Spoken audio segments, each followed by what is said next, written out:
Speed 85 WPM. Be ready. 5 seconds.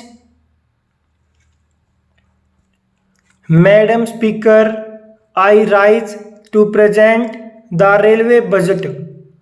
I consider it a great privilege for me to head the strong and vibrant railway family and present my maiden railway budget, which is also the first year of the 12th 5-year plan. I am grateful to the Honorable Prime Minister for his inspiring guidance and support in formulating the budget. I am also grateful to the Honorable Finance Minister and the UPA Chairperson Srimati Sonia Gandhi for their support. It would not have been possible for me to present this budget had I not received the support and confidence of my party, All India Trinamool Congress, and its chairperson Mamata Banerjee, to whom I shall always remain grateful. Above all, I am grateful to my colleagues, as it is only because of their blessings that I have been able to make it to this parliament. Madam Speaker, when I look at the list of illustrious leaders of this country who had donned the mantle of Indian Railways, right from Sri Asaf Ali to Sri Lal Bahadur Shastri to Sri Jagjeevan Ram Ji to Sri Gulzari Lal Nanda, Sri Kamalapati Tripathi, Sri Madhu Dandevte to Mamata Banerjee, I find myself nowhere near their stature.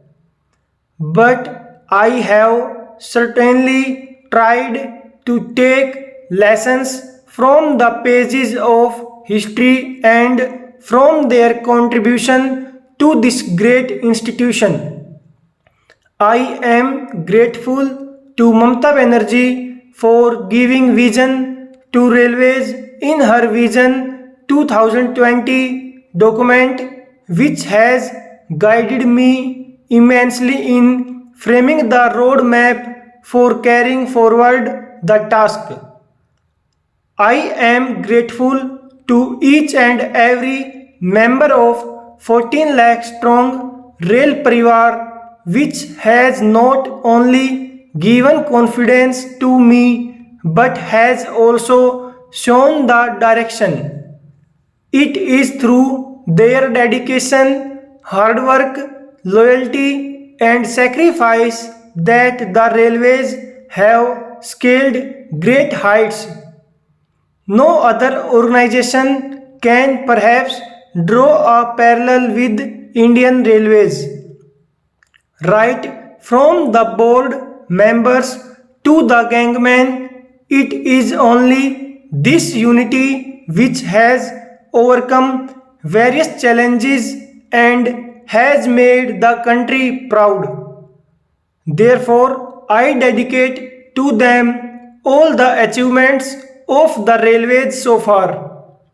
Madam, when I took oath on 12th July 2011 as Minister of Railways, the railways had just been overtaken by an unfortunate rail accident at Fatehpur Malwa near Kanpur on 10th July 2011.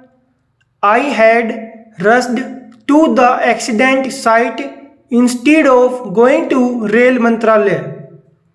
The intensity of pain and misery experienced by the passengers and their relatives continues to haunt me, and I have spent sleepless nights.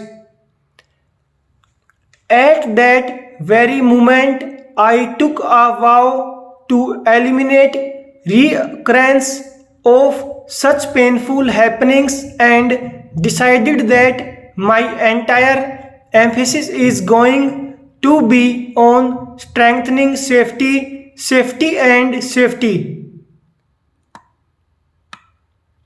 The death on rail tracks just can never be tolerated and it is not acceptable.